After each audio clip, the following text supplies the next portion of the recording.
अवधूत चिंतन श्री गुरुदेव दत्त. माझ्या सर्व सद्गुरू बंधू भगिनींनो, आपण काल परमपूज्य श्री दादा लिखित परिगुरु भक्ती जो ढिला याची प्रस्तावना आणि त्यांनी सुचवल्याप्रमाणे त्याचे 2 परिशिष्ट आपण वाचले. या पुस्तकात साधक गुरूंशी कसे वागतात याबद्दल एकेकाचे गोष्टी आलेल्या आहेत. याच्यामुळे आपण सुधारलं जाऊ याची नक्की खात्री आहे. आणि ही वामनराजची प्रत्येक पुस्तक नेहमी संग्रह असावं असं वाटतं. ते हे वामनराज प्रकाशनची पुस्तकं पुण्याला माऊली आश्रमात आणि आपल्या शहराच्या ठिकाणी मिळतात. ती अवश्य बघावीत. आज आपण गुरुभक्ती जो ढिला या पुस्तकातले प्रकरण पाहूया. पहिलं प्रकरण, नैवेद्याची सेवा. 1983 सालची गोष्ट आहे. त्यावेळी परमपूज्य श्री मामा कधी कधी सलग 15-15 दिवस माऊलीत मुक्कामाला असत. संप्रदायाचा त्यांच्या सद्गुरूंनी घालून दिलेला दंडक पाळण्यासाठी ते सोहळ्यातच भोजन करीत. सौ सुलभा काकू शेंडे बऱ्याचदा सोहळ्यात त्यांचा स्वयंपाक करीत. पण त्या नसल्या, कुठे बाहेरगावी गेल्या असल्या की स्वतः मामाच स्वयंपाकाला लागत. अशाच एकदा सौ काकू व श्री आप्पा काका दोघेही गावाला गेले होते.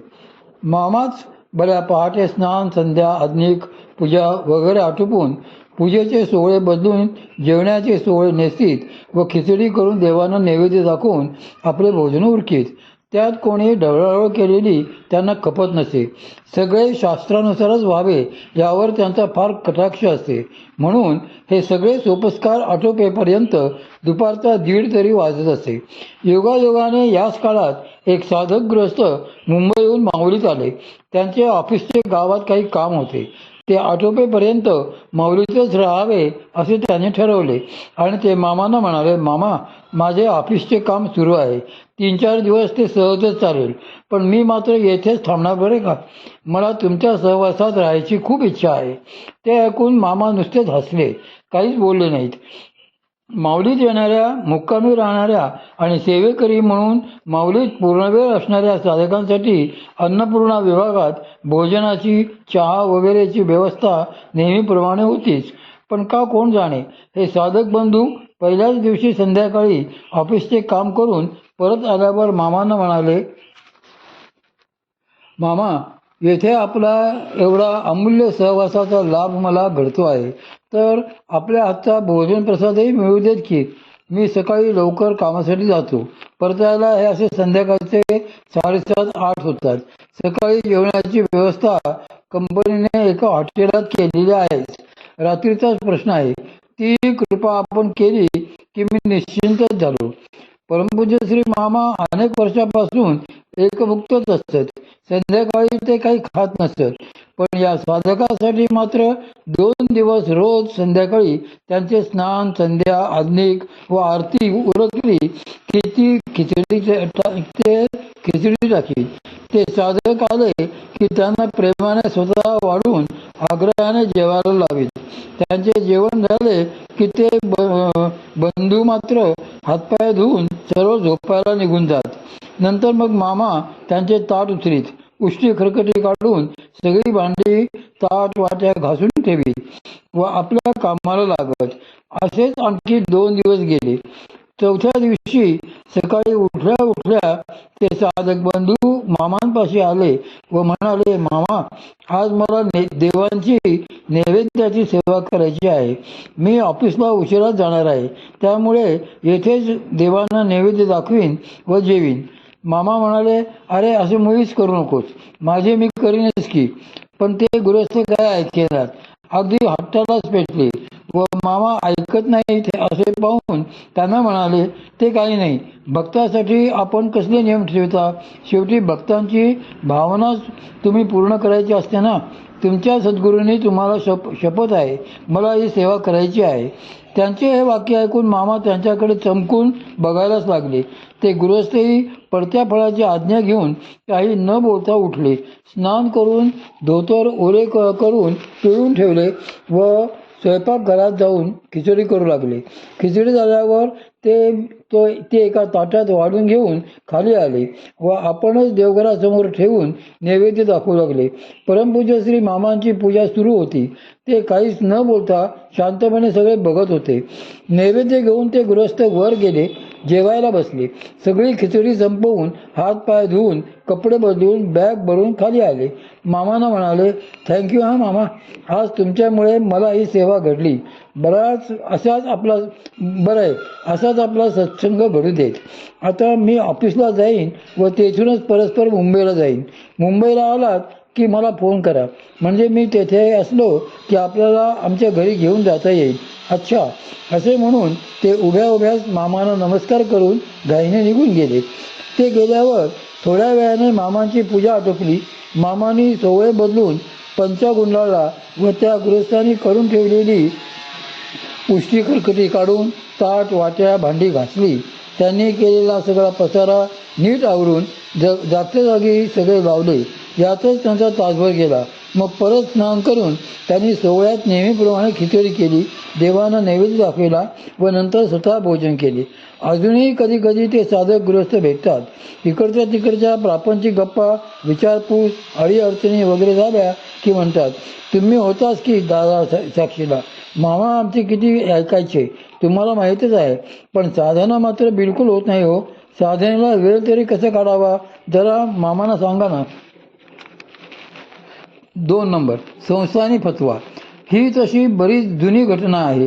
सांगलीजवळच्या एका संस्थानच्या राणीसाहेब परमपूज्य श्री मामांच्या दर्शनाला अधूनमधून येत असत.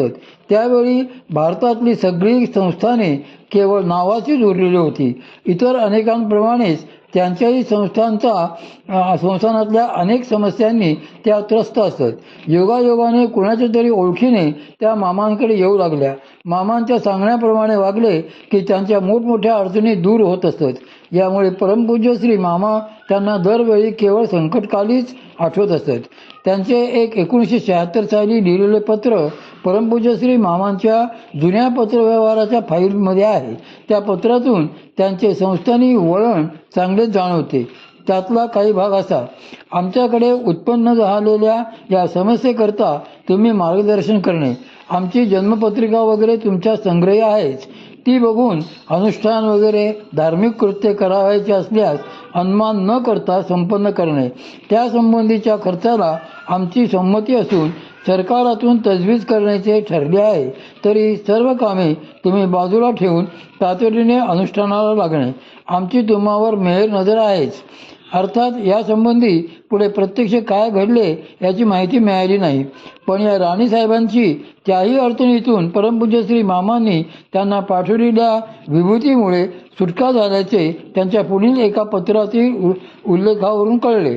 एका जुन्या साधक भक्ताकडून मागच्या आठवणी निघाल्या असता या राणीसाहेबांबद्दल थोडी माहिती मिळाली. त्या अनेकदा मामांकडे आलेल्या त्या गृहस्थांनी बघितल्या आहेत.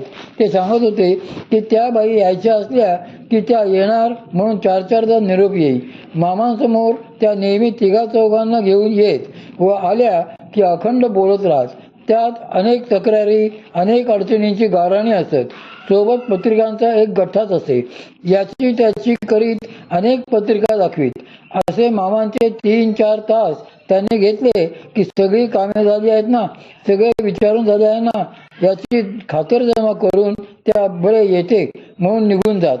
जाताना मामांपुढे ₹1.25 दक्षिणा ठेवायला विसरत नसत. त्या गेल्या की परमपूज्य श्री मामा त्यांनी ठेवलेला ₹1.25 बाजूला ठेवायला सांगत आणि संध्याकाळच्या आत ते पैसे सेवे करायला शनिपाराजवळच्या एखाद्या भिकाऱ्याला देऊन येण्यास सांगत. अगदी पहिल्याच त्या राणीसाहेबांचे ते 1976चे पत्र दुसऱ्या एका कामासाठी जुन्या फाईल्स चालताना माझ्या वाचनात आले. तेव्हा मला ते वाचताना बघून परमपूज्य श्री मामा अगदी दिलखुलास हसले होते. या एकंदरीत घडामोडींवर त्यांचा केवळ तेवढाच अभिप्राय होता. मीही कधी तो विषय त्यांच्यासमोर काढला नाही. 3. एका देणगीची कथा. ही 1988 साली घडलेली गोष्ट आहे. परमपूज्य श्री मामांबरोबर मी विदर्भाच्या दौऱ्यावर गेलो होतो.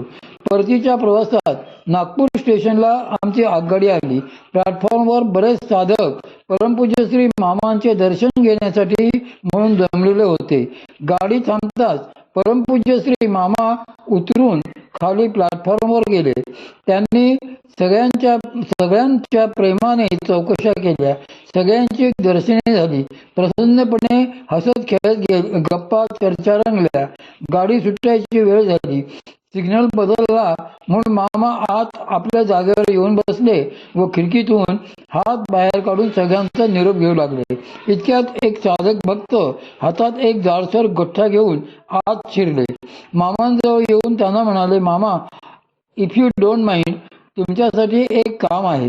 तुमच्या जवळच हा गठ्ठा देतो आहे. माझ्या भाचीचे लग्न ठरले आहे. तिच्या लग्नाच्या या निमंत्रण पत्रिका आहेत. यावर नाव पत्ते लिहिलेलेच आहेत. पुण्याला गेल्यावर तेवढी तिकिटे लावून पोस्ट कराव्यात. नाहीतर असे करा ना, माझ्यातर्फे त्यापैकी शक्य होईल तिथे जाऊन प्रत्यक्ष निमंत्रण द्या ना. तुम्हालाही यायचेच आहे लग्नाला. तुमची ही पत्रिका याच गठ्ठ्यात आहे. अच्छा, बरं आहे, चलतो, असे म्हणून ते धावत खाली उतरून गेले. गाडी सुरू झाली. परमपूज्य श्री मामांनी हसून तो गठ्ठा माझ्याजवळ दिला. पुण्याला आल्यावर एका सेवेकऱ्याला त्यांनी त्या पत्रिकांवर तिकिटे लावून त्या न चुकता ताबडतोब पोस्ट करायला सांगितल्या आणि आपल्या निमंत्रण पत्रिकेची पोस्ट व लग्नाला येऊ शकत नसल्याने दिलगिरीचे उत्तर स्वहस्ते लिहून तेही पत्र पोस्ट करायला दिले. 3-4 महिन्यांनी त्या साधक भक्ताची एक मनी ऑर्डर परमपूज्य श्री मामांच्या नावे आली. त्यातल्या मेसेज स्ट्रीपवर त्यांनी लिहिले होते, कुलस्वामिनीच्या कृपेने लग्न कार्य निर्विघ्नपणे पार पडले. आपण येऊ शकला नाहीत याचे वाईट वाटले. असो, आपणासाठी आहेर म्हणून काढून ठेवलेले ₹11 सोबत पाठवित आहे. माझ्यातर्फे तपोवनाला देणगी म्हणून जमा करावेत ही विनंती. त्याप्रमाणे परमपूज्य श्री मामांनीही तत्परतेने देणगी तपोवनाला जमा करून त्याची त्यांना पावती पाठविली. काही वर्षापूर्वी एका शिबिराला ते साधक भक्त आले होते. रात्री सगळे एकत्र जमले होते. मस्त चर्चा गप्पा सुरू होत्या. कुणी कुणी आपल्या आठवणी अनुभव सांगत होते. कधी सगळ्यांचे डोळे पाणावत तर कधी सगळे खळखळून हसत. अशी सगळी सद्गुरु प्रेमाची लयलूट व बहार चालली होती. इतक्यात तेही उठून उभे राहिले व म्हणाले, मलाही एक आठवण सांगायची आहे. असे म्हणून त्यांनी हीच त्यांच्या भाचीच्या लग्नाची गोष्ट सांगितली. तीही रंगवून आणि अगदी वेगळीच. आणि शेवटी म्हणाले, खूप आग्रह करूनही मामा काही येऊ शकले नाहीत. त्यांची महत्त्वाची कामे खोळंबली होती. त्यामुळे मीच त्यांना म्हटले की तुमच्या कामापुढे लग्न काही महत्त्वाचे नाही. तुम्ही न आला तरी चालेल. मग कुठे त्यांना ते पटले. आम्हीही पहिल्यांदा त्यांचा मान ठेवायचा म्हणून त्यावेळी एक मोठी रक्कम तपोवनाला देणगी म्हणून पाठवली होती. मी अवाक होऊन त्यांचे बोलणे ऐकतच राहिलो. 4. तुम्ही आमच्याकडेच राहा. परमपूज्य श्री मामांच्या लोभस विलोभनीय व्यक्तिमत्वाचा आणखी एक पारदर्शी स्वच्छ पैलू म्हणजे त्यांची निरागसता. लहान बालकाप्रमाणे निर्मळ आणि स्वच्छ अंतःकरण त्यांच्यापाशी होते. त्यांच्या अंतःकरणाने कुठलाच भेदभाव कधी बघितला नाही. लहान मुलांमध्ये खेळताना ते इतके रंगून जात की अशा वेळी कुणी त्यांच्याकडे आले असले तरी कधी कधी त्यांचे तिकडे लक्षच जात नसे. त्यांना लहान मुले खूप आवडत. एकदा असेच माऊलीत आलेल्या काही साधकांच्या लहान मुलांशी ते गप्पा मारीत खेळत बसले होते. त्या मुलांचे आई वडील त्यावेळी जेवायला प्रसाद घ्यायला मागे अन्नपूर्णेत स्वयंपाकघरात गेले होते. मामा त्या लहान मुलांमध्ये छान रंगले होते. एक श्रीमंत साधक जोडपे नेमके त्याच वेळी माऊलीत आले. काही वेळ मुलांमध्ये खेळण्यात रमलेल्या परमपूज्य श्री मामांचे तिकडे लक्षच नव्हते. थोड्या वेळाने त्या लहानग्यांचे आई वडील आल्यावर मग कुठे मामा त्या जोडप्यांशी बोलू लागले. तोपर्यंत त्या पती पत्नींचे आपापसात काय बोलणे झाले होते देव जाणे. त्यातल्या बाईने हळूच विषय काढला, मामा तुम्ही लहान मुलांशी इतके छान जमून घेता हे खूपच आवडले आम्हाला. इफ यू डोंट माइंड तुमच्यासाठी एक ऑफर आहे. आमचा पुण्यातच एक मोठा बंगला आहे. मी व हे दिवसभर आमच्या कारखान्यातच असतो. आमची दोन्ही मुले शाळेतून आली की बराच वेळ एकटी राहतात, कंटाळतात. म्हणून म्हणते तुम्ही आमच्याकडे राहा ना, म्हणजे मुलांकडेही व्यवस्थित लक्ष राहील, त्यांच्यावर संस्कार होतील आणि आपली ही कायमची सोय होईल. तुम्हाला एक सेपरेट मोठी रूम आम्ही देऊ. बघा विचार करा. आजूबाजूची साधक मंडळी चकित होऊन त्या दोघांकडे बघू लागली. मामा मात्र